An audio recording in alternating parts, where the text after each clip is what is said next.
Yeah, here are our top 5 reasons why you should and why you can save your virginity until you get married. What?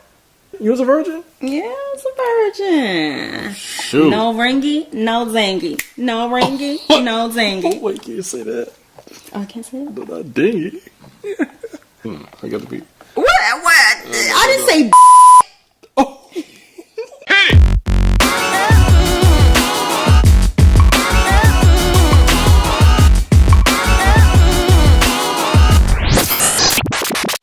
Here are the top 5 reasons why you should and why you can be a virgin until you get married. You was a virgin when you got married? Yes, I was. Oh, shoot. Were you? I sure was. This video is presented by Awkward Smiles, providing awkward smiles for awkward conversations. So the first reason is mental clarity.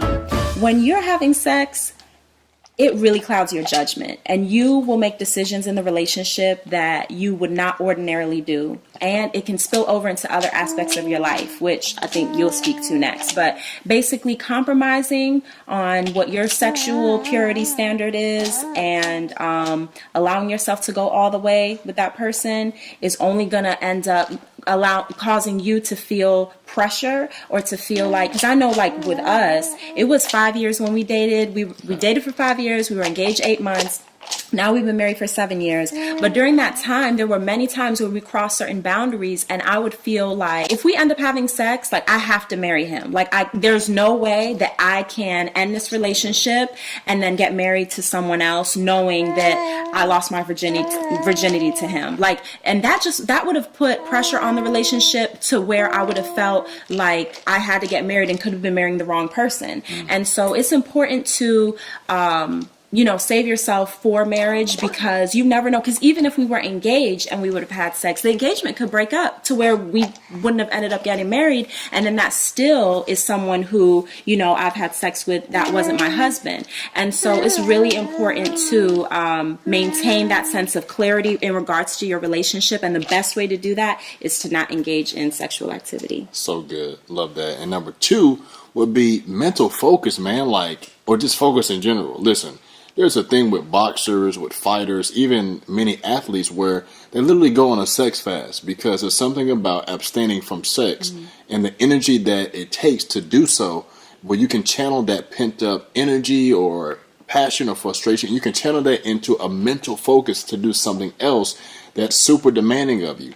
And so whenever you have multiple partners, or literally, when you're just having sex over and over and over again with someone who you don't have the security of a relationship with, covenant, marriage, it really can mess with things mentally. It can sap your energy. Gentlemen, it can take you into places that you could not even imagine, where you feel unfocused and you feel unproductive because, quite frankly, you're giving up a part of yourself that literally you don't have the foundation and the culture and really the right rights in order to do so.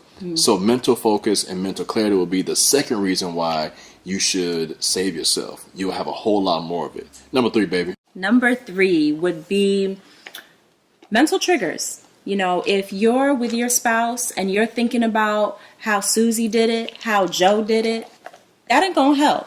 That is not gonna help your relationship at all. At all.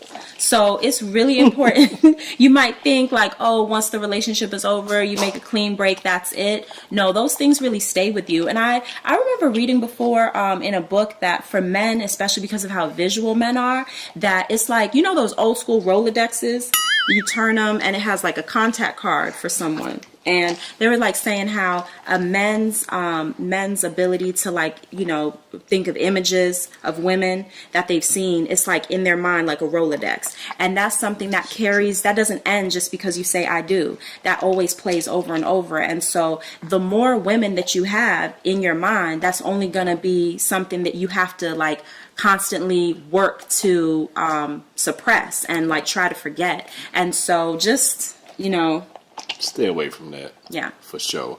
Number 4 is probably a little bit more severe. Number 4 would be STDs, or sexually transmitted diseases.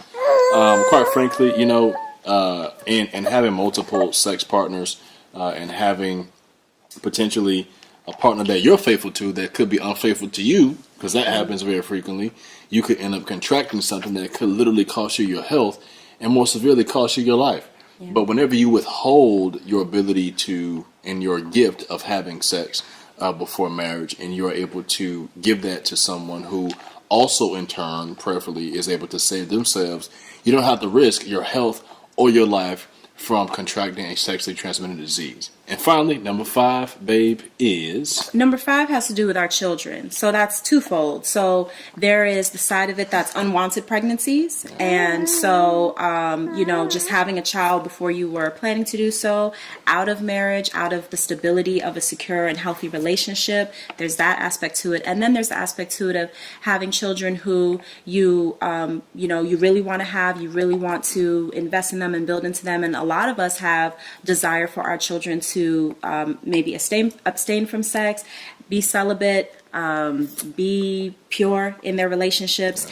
And it's such a good legacy and example that you can give them if that was something you did in your own life. It's so much better to be able to say, and feel proud of your decision, and to be able to say, this is something that I did, so you also, my child, be empowered that you can do it too. It was hard for mommy and daddy. We struggled, but we kept on through our struggle, remembering why we're committed to this, why we're committed to it, first and foremost to God, and also to ourselves as individuals, and then to each other in the relationship. And so just to be able to communicate that to the child and help them understand the importance and the value of it through your experience is really just something that's such a gift. So good, so good. So hey, if you want more videos like this one, or you want just more about this particular topic, subject, let us know. Hit us up with a comment in the section below, or you can email us at familyforalifetime@gmail.com. Now listen, for those of you who maybe have slipped up in this area, there is grace and forgiveness for you, For sure. but you have to have a willingness to get better in this area. So don't beat yourself up about it. If you feel guilty, it's probably a good thing, but guess what? Let's pick up and let's move on, and let's not do it anymore. If you know somebody who's struggling in this area, send this video as an encouragement, maybe even as a warning, maybe even as a, whoa, hold on now, chill out. Hold up, pump the brakes. Hey, we'll holla at you guys. Peace out. You was looking like that. Because I said pump the brakes. Pump. That's sexual. Oh, God, this girl.